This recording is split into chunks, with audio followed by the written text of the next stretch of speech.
What's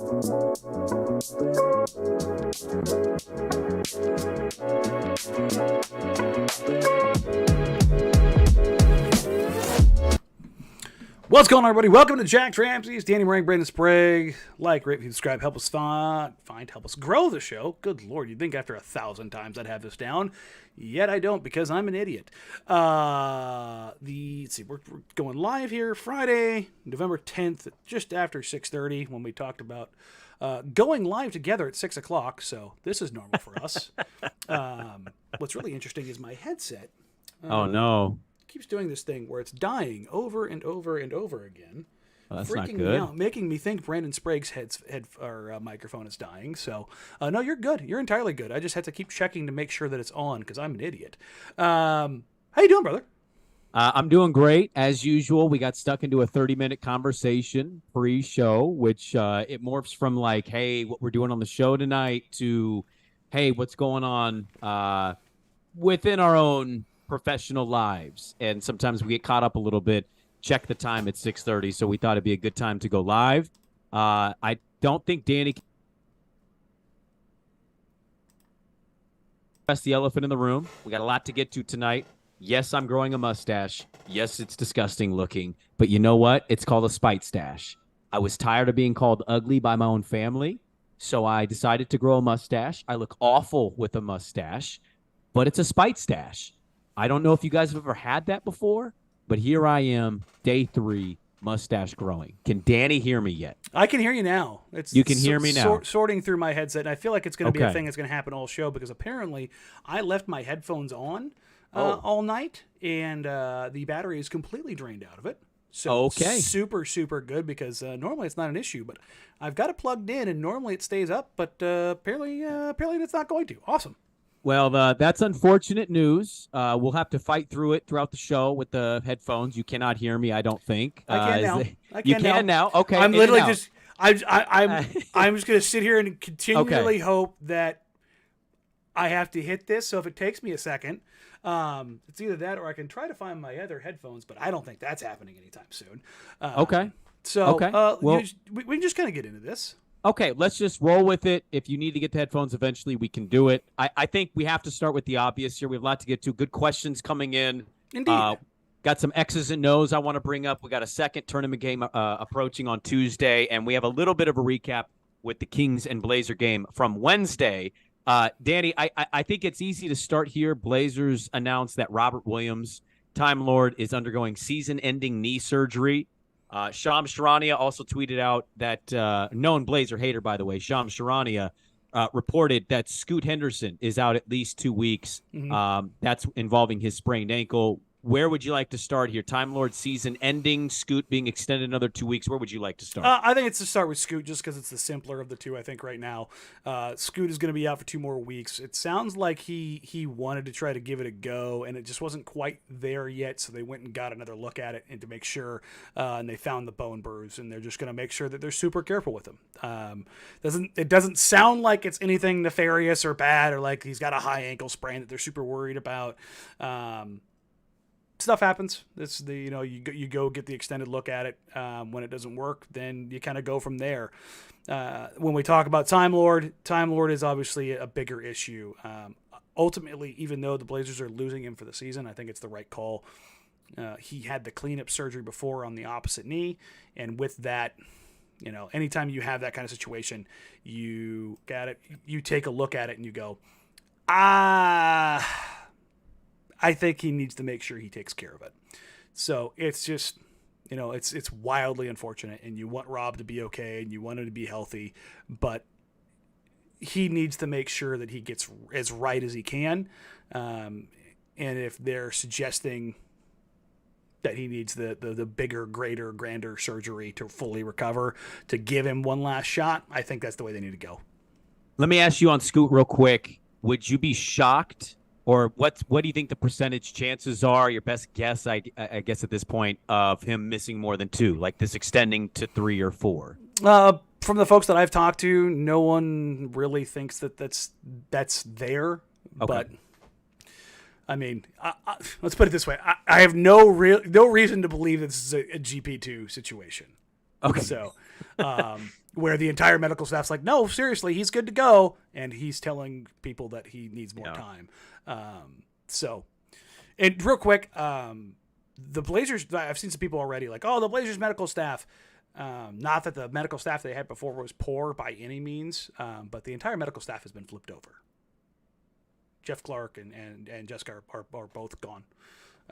So they have a new medical staff in place. So my headset was going in and out while you were explaining your mustache. And let me just tell you, from my co-host to you both having terrible mustache right now, I really can't get away from this. Yeah. Let me get a little closer so you can see it a little better. It's kind of blonde. Good Lord. You guys both comes in. He has the Pedro Pascal going on. Oh, he kind of has that vibe going. The way he's got tan skin, his face kind of. I know what mustache you're talking about with him. Mine just looks like a thing of pubes ran to my nose. Dirty caterpillar. Yeah, it's a very dirty caterpillar. It's very disgusting. I'm not proud of it, but I had somebody today tell me they think it might grow into like a Tom Selleck situation, and in that case, I'm kind of curious to get that's an elite stash. That is an elite stash. It's quite a compliment. Mine doesn't get that kind of volume. Like I have solid facial hair, but mine does not like get that voluminous. Yeah. Like I've been told that I look gross. I've had somebody call me a chomo with a mustache. I've had not the greatest compliments with the facial hair. Thanks. But again, it's a mine hides a second or third chin, so that's why I opt for it. That's actually the most underrated dirty secret of men in general. Is most of them have beards. Exactly. Yeah. See?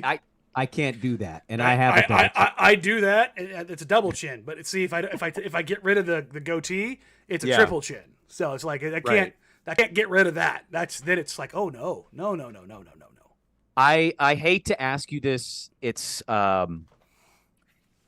personally, I think it's kind of the gross, weird part of the media / sports landscape that I have to ask you this question. Which part of that? Well, this one's one that I'm not very fond of. What does this injury mean for Time Lord's future in terms of how the team views this? The value. I don't want to use that, but like, what's your overall read of this? I hate this. I really don't like talking about it. You're not wrong, because it is something that does matter. Because I feel awful for him. I do.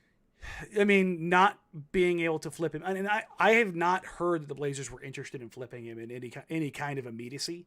In all seriousness, when healthy, Rob is a defensive player of the year caliber big. He only played those 6 games. I was getting ready to do a breakdown of him the night he got hurt. I was going to go, hey, look, he's only playing 21 minutes a night, but here's what he's doing. Holy crap! Like, you wonder why the Blazers defense looks so good? This is a big part of it, because they go from having one really good athletic big to having another really good athletic big on the court at all times. And so that value is there, and there's teams like Memphis that are sitting there going, oh God, we have nobody we can trust here. There's other teams, obviously, that are going to try to gear up around the playoffs and have somebody that is impactful down the stretch and could swing a series. That's gone. So if you're in trading for Time Lord now, then that's like, you're investing in somebody further down the road and not this year. You'd also have to get a very, very, very good look at his medicals before you make that move. So it certainly takes a hit in season. I would expect that if anything is going to happen, it's in the summer now. And even then, teams might want to see him play for a couple months before they make that kind of move. So on the immediacy, if the Blazers were going to flip him, problematic. But beyond that, the dude is hyper talented. Like there's that part of it. Like when he was on the court these 6 games, he was really good. So, half a dozen won. I just left it at that. Okay. Let me transition out of the injury stuff. It's awful news. I feel really bad for Scoot. It sucks. Missing this much time, and Rob Williams having another one of these setbacks. Oh, you mean you don't want to talk about Malcolm Brogdon's hamstring either? Well, we can get to the Malcolm stuff. You know what? I'm thinking of off-air conversation. So, like, I don't know. bring up Malcolm. He left the game with a hamstring injury. Hamstring injuries are really tricky. They're really bad. Yeah. We know they can vary, though, in length and kind of what it is. What's the latest that you've heard on Malcolm? It sounds like one of those things we'll know more on Sunday. I haven't heard anything. It's like, oh, crap, it's a grade 2 strain. Like, it's not it doesn't sound like it's Chris Paul, a couple years ago. But we'll see kind of where that goes. Hopefully that the imaging comes back and it's a minor tweak, but hamstring, soft tissue, man. Yeah. Don't like them. Don't like those, especially hamstrings in 30-year-olds. I would probably just rather just say keep him down for 2 weeks and then kind of recheck it. Remember Dame, he had the calf last year and, he told me he was fine. He's like, I'll be back soon. I'm like, you sure about that, brother? Maybe you shouldn't. So, and he came back, and then after that, talking to him, he told me I shouldn't have come back. It was like, yeah. So anytime I see those, honestly, this team is a mash unit right now. Shaden's thumb is like a degree away from being ants. Like he had that thing yanked back. Like it's hurting him. Like it's genuinely bothering him, which I kind of think makes his play look all the more impressive. Everyone's actually I shouldn't say this out loud. I mean, knock on wood. I think the only one who's not banged up at all right now is JG. JG's like the only one who's like, actually him and DA both are. I was gonna ask, what's DA got? I hadn't heard anything about DA. Are pretty damn healthy. Yeah.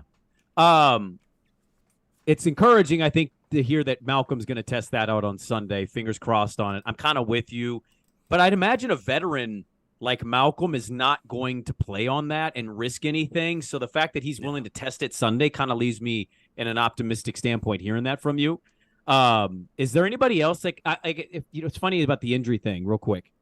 I saw the announcement that Murray and Rupert were going to go to the remix. Yeah, they're going to play here actually in about 20 minutes against the South Bay Lakers. Yeah. But what's funny is I saw that announcement and I saw the later announcements and I went, I'm sure they're going to be right back up. They're going to be 100%. Right back up here because they need them. Yeah, Roops might not. Roops might stay there and play with the G League team, but Chris will come right back up. For everybody wondering, you can go back and forth all you want. That's the whole point of having your own G League team. And the thing is, like, it was like, how are they going to get back with the Blazers? They're in LA, guys. Like, the team is in LA. They went from Sacramento to LA. They're spending 4 days in LA. It's normally, if the road trip was Sacramento, Utah, LA, they would have come back home because nobody wants to spend late November in Utah when you're in Portland. Like, we have crappy weather back home. Like, let's go home to crappy weather. So instead, they had a 4-day break in LA. And it worked out really well because the G League team is playing in South Bay as well. So Joe Cronin, I think a couple of the other staff members on the big club are down there watching the G League team tonight. There we go. We'll get to the questions coming up. Sneak peek ahead of the Utah tourney game 2. But I actually want to start with some X's and O's now that we're past the injuries here, Danny. 12 minutes later. Well, I know, but we can't shut up. The Blazers played a tight one against the Kings on Wednesday night. Damn near pulled off the upset. Which is incredible. It really was. They fell in overtime. I personally, Danny, I thought that was Chauncey's best game as a coach. What, though, for you stood out from an execution standpoint? Well, I wrote about it with Skylar. Jeremy Grant should get all the attention, rightfully so. 38, 9 and 5. The guy that didn't rebound, that doesn't rebounded. The guy that doesn't passed. Mm-hmm. He was incredible. But I thought Skylar Mays going from a guy who probably thought he was going to play 18 minutes to playing double that, playing 37 minutes, going 8 of 15, having 11 assists, only having 3 turnovers, being a floor general, getting into their sets. Like and this is not to like sully Scoot's name. You could just see the difference between professional organizer and rookie. And that was such a huge difference. I mean, how many points did they end up scoring on the night? 118? 118, yeah. Like, Yeah, they looked way better. They shot 51% from the field. They shot 36% from three. They still got to the free throw line. They had 26 assists. They had the turnovers got a little high. Both Jeremy and Shaden both had 4 apiece, which you want to see those cut down a little bit. But you also probably are putting those guys in creation positions that you don't necessarily want to. But I thought the big thing was this was kind of the example of like, this is why I didn't necessarily, I shouldn't say this. I wanted Scoot to start the season to see where he was. That's why I was kind of like, maybe Ant and Shea should be the starters when Ant comes back. Or maybe Malcolm until Ant, if Ant was further out, Malcolm and Shea should start and Scoot should play with one of those two, kind of come in with that second group. Because you see how much it matters. And I'm not talking about winning. I'm just talking about having a functional offense. I don't care about, everybody keeps talking about who cares about how many games they win. I don't. But I do care about having the floor set so Shaden Sharp can do something and have a set that makes sense. And you're not getting that from Scoot yet. And I think you saw that from Skylar. I also think you saw, I don't know how much you can replicate it, but DeAndre Ayton had 18 points. Okay, yeah. 14 shots. So much of it, he had 8 of it in the final 5 minutes of that game where he was just banging mid-range shots. And I've had a couple of blasts, I've mentioned that DA's probably the second best mid-range shooter in the league. If you go to Cleaning the Glass, we pull it up here real quick. I had it up earlier. I closed everything. I'm a monster. Ayton. There we go. So DeAndre Ayton has been as, frequency. Come on, shooting frequency. So in mid-range frequency, he has been in the 94th, 95th, then the 78th, just dropped out of nowhere, but then 99th, 98th, and this year 98th percentile as far as the mid-range accounting for shot attempts. So basically, he's been the number one big shooting mid-range shots. From the mid-range, yeah. And that's in frequency. You go to accuracy, he's been in the 77th, 58th, 80th, 94th, 70th, and 74th. So he's all the way up here in frequency. Quite literally very tippy, Mount Olympus. And he's still way above average in conversion rate. So frequency, stupid high. Conversion, very high. When you have those two things happen, that's when you are elite at something. And DeAndre Ayton is elite at that. And you take a look at, really, Joel Embiid is right there in frequency, but he's a pretty significant drop down in efficiency. And then you go look at Jokic, if it gets there. Frequency, he's been the last, 5 years, 96th, 97th, 86th, 91st, and 90th. So basically just behind DeAndre Ayton. Yeah. And you go look at accuracy. 96th, 94th, 96th, 97th, 94th. Yeah. Okay, his mid-range accuracy over the last 5 years, 53, 55, 59, 61, 71. Nikola Jokic might be the best mid-range shooter of all time.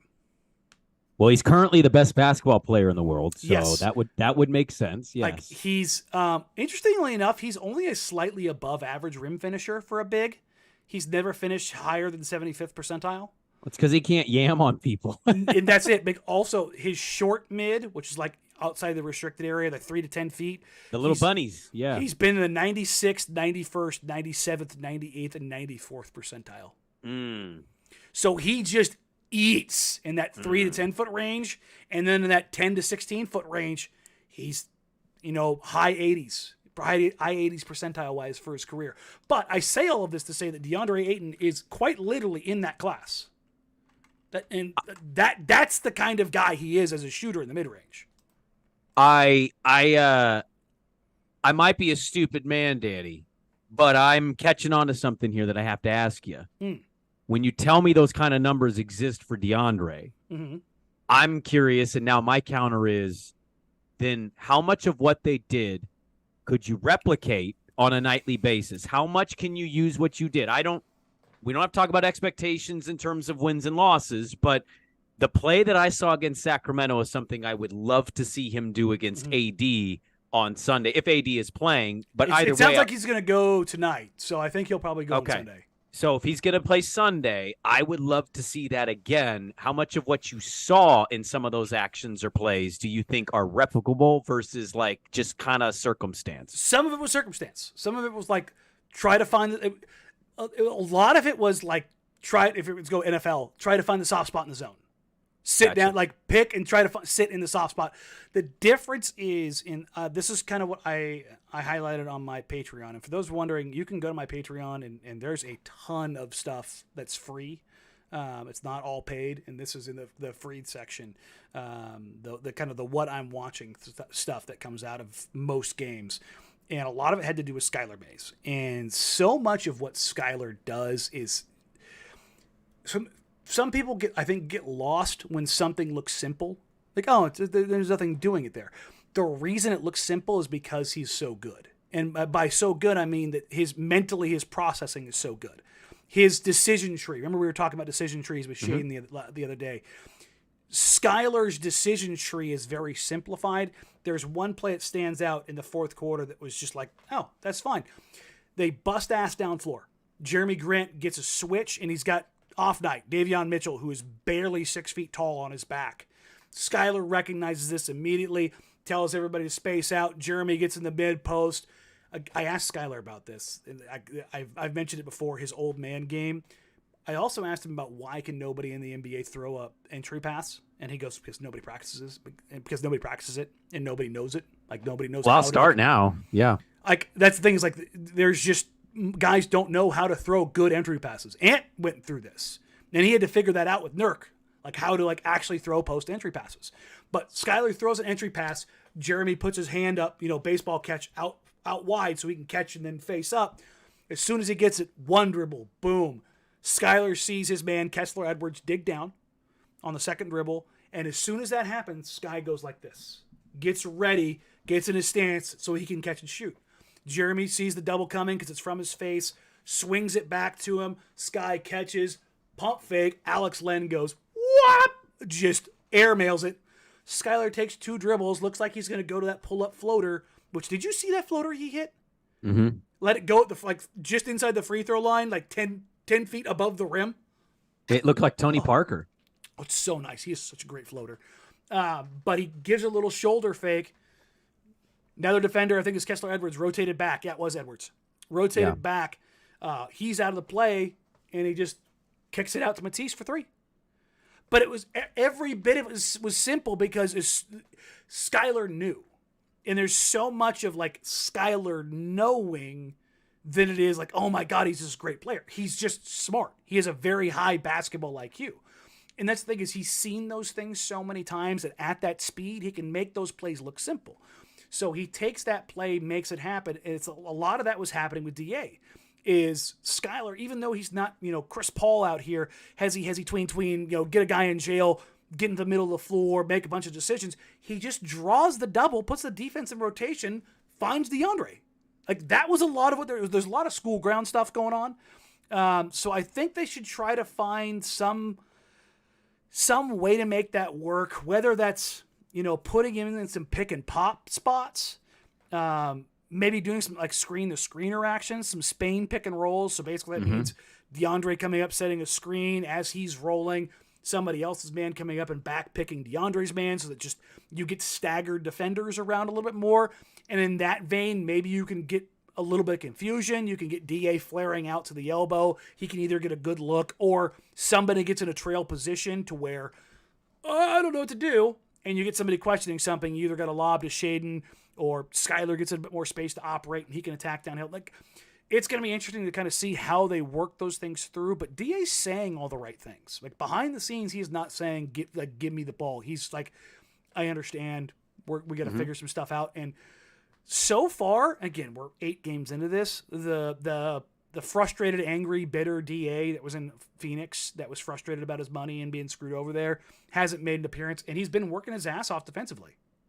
I would also add to that, like, Portland's expectations, like when they lose a game, he's not hearing about it on SportsCenter, and you're not watching pundits point the finger just at him as if he's the only one that makes the impact in the game or not. And so I was always kind of curious about the restart for him here in Portland. He seemed like he's kind of all in, right? The dominating thing.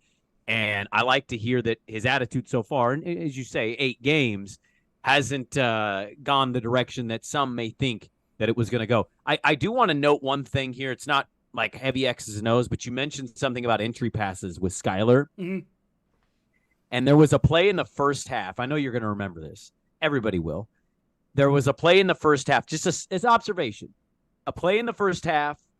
Shea had the ball on the left wing, far side court. DA was kind of cutting down the middle, and he threw a laser pass that the King defender then knocked out of bounds. Yeah, and DA pointed to him and went like this. And then in the third quarter, throws in the lob. Same circumstance, perfect lob to him. And I thought that was a moment that Dan Marang grabs lotion and runs to the restroom. So he cannot contain himself. That's actually I was one of the things. The last show I mentioned the passing tree that I charted for Shea. So what I'm trying to do is after every game is update it. Yeah. And in that game alone, he had more aggressive passes than I think probably the previous 7 combined. So there was definitely a conversation has taken place about like, hey, you need to be more aggressive with your passing. If you make a mistake, so be it. But there's 2 people that can dribble, pass, and shoot right now, and it's you and Sky. So y'all need to figure it the hell out. This isn't breaking news by any means, but the Rip City Remix have announced their official lineup, which is going to get underway here in just a minute. Their starting lineup is going to be Justin Minaya, Chris Murray, Malachi Smith, Ryan Rupert, and Duop Reith. So that's the Blazers. There we go. The 3 Blazers two-way players, their rookie Chris Murray, and then Malachi Smith, who was in the camp with them. Hell yeah. Very cool quickly, because it's the very first time they're playing. No, I'm with you. I hope we get the still image, all that. I can't wait to – the jerseys looked amazing. The jerseys are dope. For the home opener, I'm going to try and snag one and see if I can get the whole team to sign it to put up in the I think, honestly, I think it's cool. Like, Hell yeah, it is. The first home game, like get a ball, get a jersey or something to put up on the wall. I think it'd be cool. Very quickly, we'll move on to the questions here. I made the comment before we got into the X's and O's. What are your thoughts on the Chauncey thing that I said? I kind of walked away going, I was impressed by it. I 100% think you're right. I genuinely, like, I haven't been Chauncey's biggest supporter, but I've also not been Chauncey's biggest critic because, number one, I just don't do that to coaches for the most part because there's just so much we don't know. Well, especially with this hand he was dealt. Like, I know of things that were happening behind the scenes that weren't great, that, every team has to deal with. And then there's, like, what you want to do versus how you think things should be done versus what personnel you have. Like, I was critical of, like, you can't put Yusuf Nurkic in aggressive coverages. Right. And, like, you can't. Stop doing that. Like, that was one of the things I really pushed back on. But now he's got DeAndre Ayton. All of a sudden, DeAndre Ayton's, like, steal and block percentages are the highest they've ever been. So and you're seeing a very similar thing play out in Milwaukee right now with Adrian Griffin, a head coach who doesn't have head coaching experience. Struggle, yeah. Who is trying to put his imprint on the team and doing things that he probably shouldn't do. Like asking Brook Lopez to play above the free throw line. You're asking one of, like, the 5 biggest guys in the NBA to play above the free throw line, and that doesn't work. Or, run off Terry Stotts, who's one of the best offensive minds the game's had in like a decade. You know what I mean? Or one off Terry Stotts, one of the guys that just about every player in the league respects. So, over the dumbest thing too, like you couldn't just let him finish a Giannis and Dame tutorial for 20 minutes. Like, yeah, I'm watching that whole situation with eyes the whole time. I thought it was a sneak. We don't need to make it a buck pod, but I'll say sneaky good point I heard this past week was usually you reverse this. You make the trade, you get the extension from Giannis, and then you go get the coach for that situation. You don't hire the coach, and then it's, you know what I mean? Like, it might not be the fit. But they typically don't work out well. It does not. Let's get to the questions here. Indeed. That you tweeted for about 3 hours ago at Jack Ramsays, at Danny Marang, at Brandon Sprague. Here we go. We will start with this from Keenan Montgomery. What are your thoughts about Tamani Kamara being the small forward of the future? What does he need to show the front office for him to be the small forward of the future? Or is that no way in hell, or is he already showing that? Offense. He has to show something redeemable in offense, whether that's working as a playmaker, as a spot-up shooter, as a guy that can attack a closeout. Offensively, he doesn't have anything redemptive. That's just not there. And like, can I interject real quick? Yeah. I know he's a rookie. I know he's not trying to overstep boundaries. He's just doing what he's being asked to do. Mm-hmm. I'm just a smidge. Danny, I'm a little surprised he doesn't shoot. Like, I just kind of thought if he could do anything, it'd be the Tease thing, the spot shoot. But he's been great. He's been active. He's got to actually take them. His volume is low, but like I want to say, I can pull it up real quick. I think he had 0 attempts against the Kings. Like I'm surprised. It's not just against the Kings. I was going back to his time in college. Let's see. The great thing about Tumani is it's a name that's really easy to pull up. Let's see. 2022-23 Dayton. Shot types, catch and shoot. It accounted for a big percentage of his offense. It accounted for almost all of his shooting was catch and shoot. But he only shot 33.7% on catch and shoot looks. He had an effective field goal percentage of 50.6, which it's below average. Mm-hmm. It's not a massive deal. He was 28 of 76, so he shot 36.8% on catch and shoot overall, or on threes. So it's okay, but also NBA line further out, Yeah. If he can get to that 37% on catch and shoot, that's certainly more functional. But that's that kind of Mendoza line. Like, you really want to be at like 40% on catch and shoot if you want to be super effective. Just as a call out, let's take a look. Let's see what Matisse isn't shooting real well this season yet. But let's pull up his numbers this year. Shot types, catch and shoot, threes. He's at 34.6. Basically, what you're looking at is like a bigger bodied version of Tease. Which, again, not a bad player. Like, you want to have a guy that doesn't need the offense run for him, but you can't play 4-on-5. So yeah, it doesn't necessarily mean that he's broken or they can't figure something out, but they do need to find some way to get value out of him, which is, does he have some playmaking juice? Like, can he work in a short role as a screener? I think that's worth exploring. Can he be a guy, like, I've seen him make cuts where he hasn't gotten the ball, and I'm like, ooh, that was a really good cut if they had seen that. So if they can find a way to, like, and again, that takes time to kind of get a feel for the offense, get a feel for your teammates and where you need to work from. But defensively, he's going to be a stud. Like, legitimately, he's just going to be a stud defensively. Yeah, I the only thing I'd add to that is I can't talk about, like, starting at small forward now in the future. What I would say, though, is, like, yeah, the team's definitely noticing what he's doing out there and feels very encouraged about where he's at right now. Like, I mean, Chauncey has put him on Desmond Bain. He's put him on Scotty Barnes. He's put him on Cade Cunningham. Like, he's put those are massive assignments for a second like, round player. Like, that's massive. He's putting them on their best player. Like, that's what, and it's not like for a period. He's putting him on, like, those guys for whole halves, and he's saying, go make that guy work. And you watch him, he's picking guys up at 80 feet, cutting guys off at 45. Like, defensively, he's just going to get better. He's going to get smarter and smarter and smarter.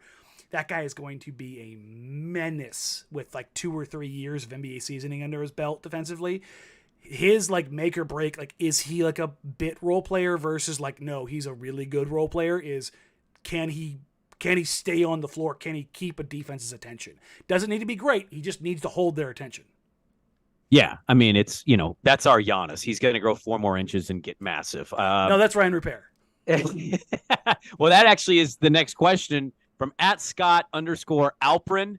Who are you most excited to watch on the remix? I'll just answer it quickly. It's Ryan Repair. I know there's other guys. There's guys that are going to call up and actually use. Murray could be a really good answer here. I want to see the young French kid that the team really liked enough to want to bring in, and I know he's young. He's super inexperienced. It's going to be a little raw at a lot of points, but I'm kind of excited to see how the growth happens in year one for him. Okay, so you want to talk about like the this? I'm gonna sound so hypocritical. Where I've backed off on the Blazers, like giving Scoot and Shea the fire hose. Give Ryan the fire hose with the remix. Give him the fire hose. Like, let him get everything. You want to put him on ball and put him in pick and rolls? Absolutely. Why? I agree. Because the remix is the place Yes. that you do that. You are not talking about 4 other professionals that are on the floor. Those other guys are trying to make it, but there's guys that you are dedicated to quite literally developing. That is what the G League is for, is a developmental program. And you want Ryan Rupert to develop. So if he's the guy that you're like, yes, this is the guy we're looking at. He's 6'8". Like, he is so long. When you guys get a chance to get into Moda and see Ryan like go through his workouts and just kind of get a chance to be around him, and we're still going to have him on the show. We'll have the kids on the show eventually. It's just everything being shorthanded and being on the road so much is kind of a pain to make scheduling work, but they will be coming on. But it is like you see him do stuff that really pops and you go, oh, I get it. And the thing that I've heard from everybody is that he works like first guy in, last guy out kind of thing. I love to hear that. And I like that. I love that. Like, he's a worker to the point of like it stands out against other guys who work. That's like, oh, this guy gets it. So it's going to be interesting to see how that works. Like, is he going to be like a supersized 2 because his offensive game grows? Is he going to be like a ball handling 4? Is he going to be just a 3 who just can kind of do anything? I would say he's probably the guy that I'm most invested in this team. And not even the remix. I'm talking about with the Trailblazers. And not in the sense of like, I think he's going to be the best. I just think his possibility tree is a mile wide. There's a million forks in the road. Like, which way it's going to go, I have no idea. That to me is so cool. Like, you're like, which way is this going to go? Like, is he going to be pretty, like, is he going to spend the next 2 years? Because he's so young. May of 2004. That's when he was born. He was born after you graduated high school and right before I did. Yeah, I was 2 years in the military, man. That is wild to me. He's a baby. So funny side story. I had the same surgery on my thumb that Ant did, and I had it on both thumbs. I had both my thumbs torn when I was in the Air Force, and I was talking about how that happened. And we most of us know how that happened, but we digress. But Shea was asking me, like, and when I mentioned that guy, I had the same thing Ant had, and he was like, "Oh, for real, what happened?" I told him, and Ryan's on his phone, sitting next to Shea, and then Shea started asking about like the various injuries that I've had, because he obviously was around last year, so he knew about the hip surgery, and he was just kind of going like, and I was like, "Do you really want to know all of them?" And he's like, "Yeah, let me tell me." And so I started running down all of them, and Ryan's sitting next to him, just going like this. Like, slowly looking up for his phone. Like, at me, holy shit, this guy is broken. What the hell? He's just got this, like, sheepish grin. And he's just, and I'm like, "You good?" He's like, that's a lot. And, with this French accent.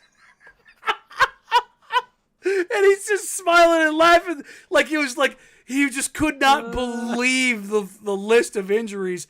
And I go, and I'm like, the reason I knew his birthday off the top of my head, I was like, "You're born May of 2004, right?" He goes, "Yeah." I go, "I picked up like half these before you were born." And he was That's just like, wild. "Oh." But yeah, no, I love the kid already. He's super fun to talk to. And I'm really, really, really interested to see what he's going to be as he kind of matures through the process. I want to get to a preview of the Laker game, Utah game, just kind of thoughts and feelings about the whole thing. I'll ask very quickly. At the Nason asks if it feels great to have beachfront property in Miami. Oof, buddy. Is it nice? My God. I mean, I've got the kind of beachfront property that's going to get washed away by the climate here pretty soon. Like, it's on the ocean. Like, I don't even need to tweet.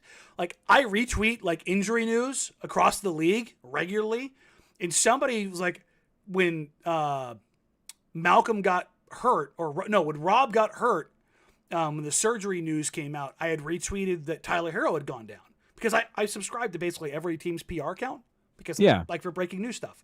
Right. And I just retweeted it. I was like, oh, that's newsworthy. I retweet news all over the time.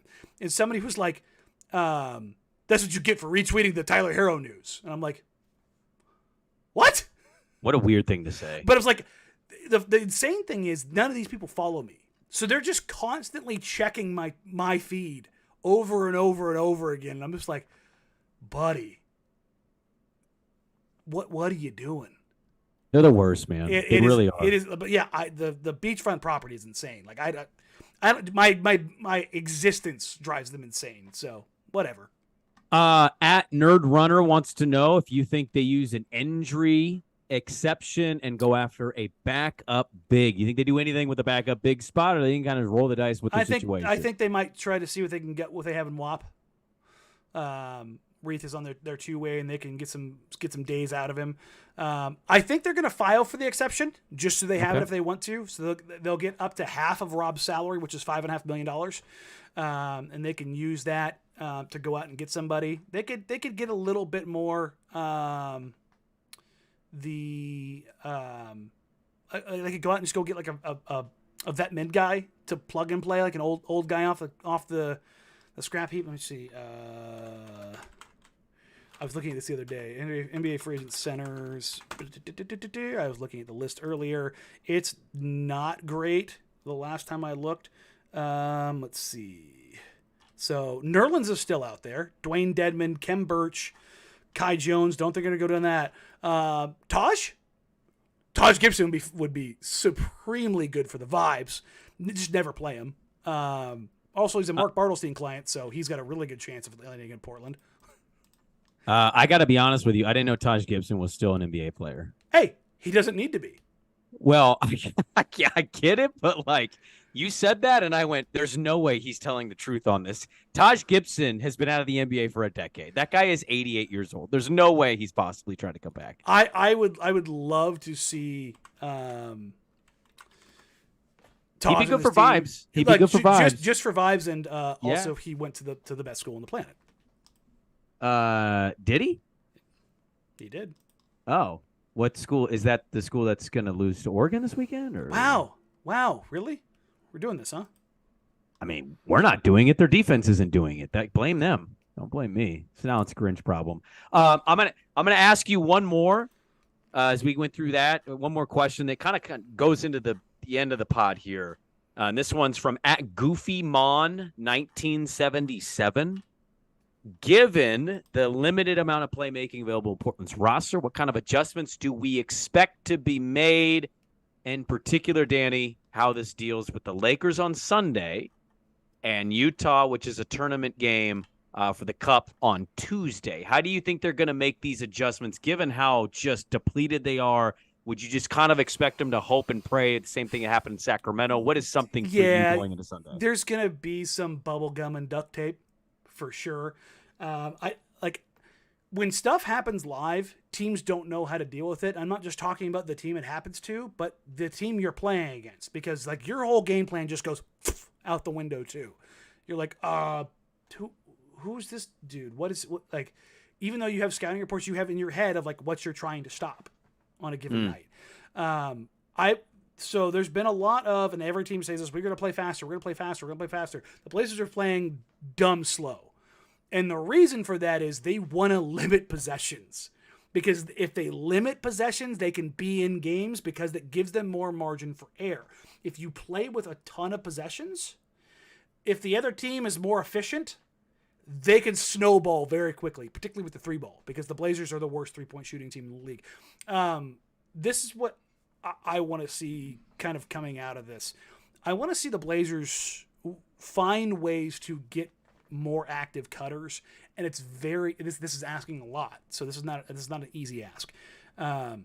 Find ways to get more guys in the dunker spot, and the problem with this is getting deep penetration and being able to find guys, but I would like to see them try to carry it a step deeper instead of getting to the pull-up, because Shaden settles for that pull-up a lot, even if it is a good shot for him. Skylar's 6 foot 6'1", like he's not super big, so it's, you saw it in that play where right towards the very end of the game, he drives, draws 4, can't get the layup up, he kind of just gets stuffed. He had DA running alongside him.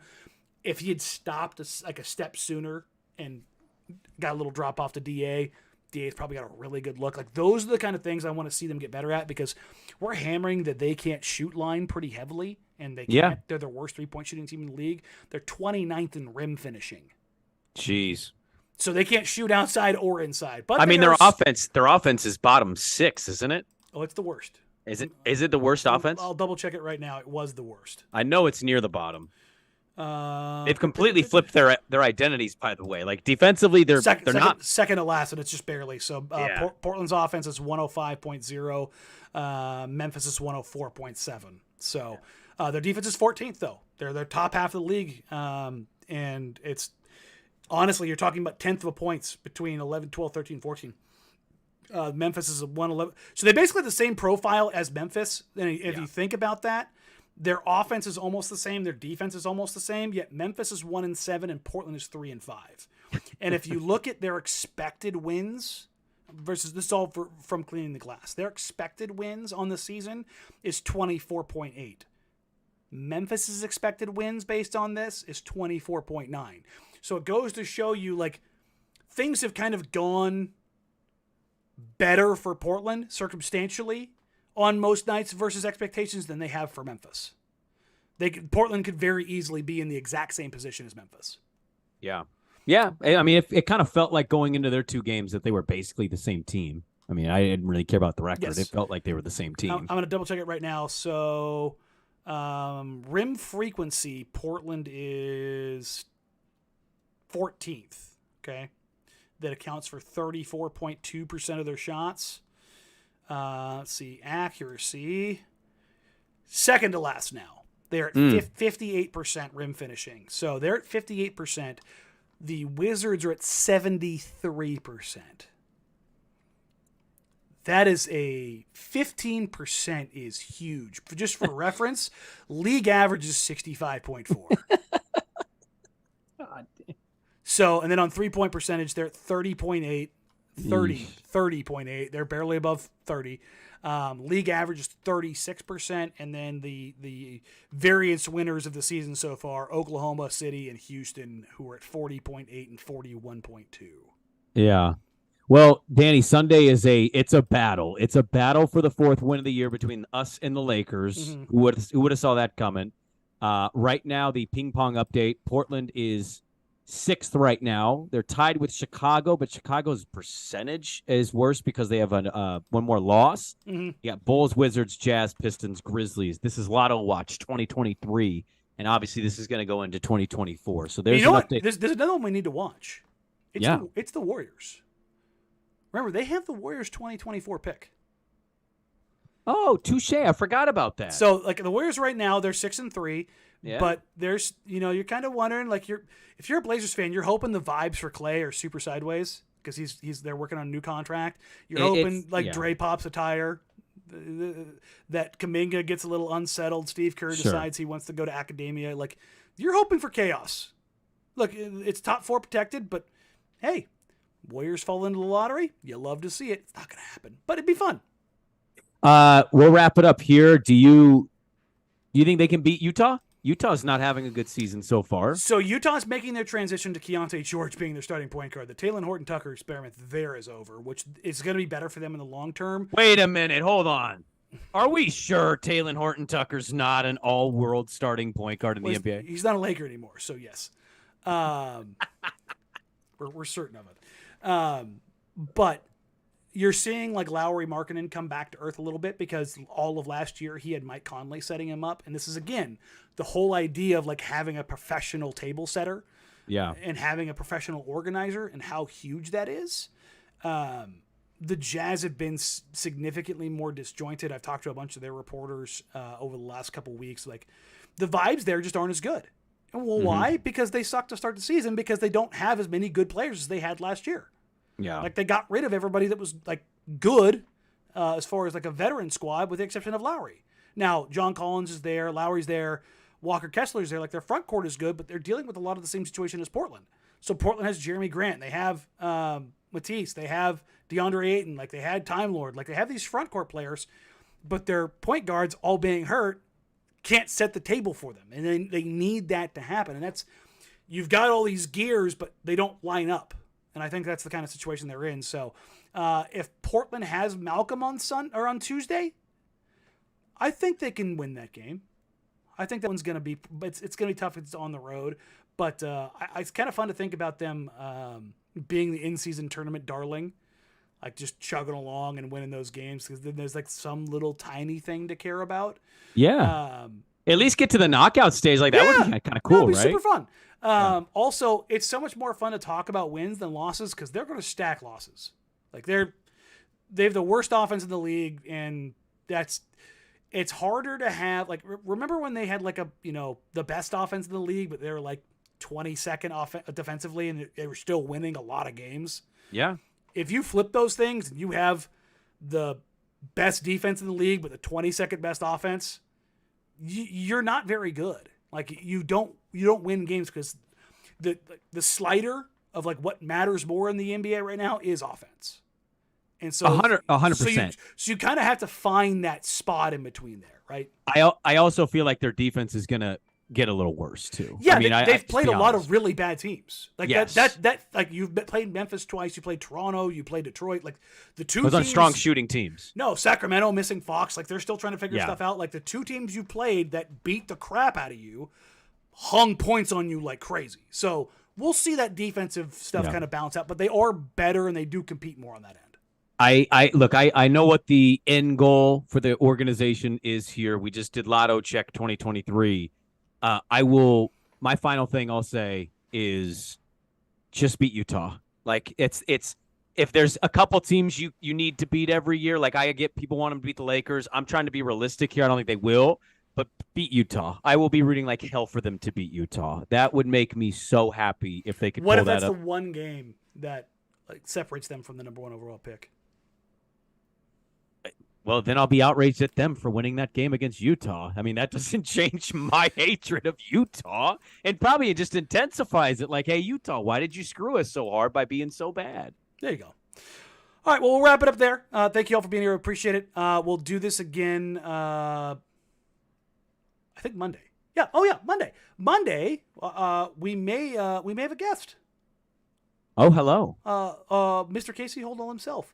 I asked him if he was interested in coming on tonight. I'm like, hey, it's a Friday night in Los Angeles, and you have family coming into town. Do you want to hop on and do the podcast tonight? Knowing full well he should not, would not, and will not.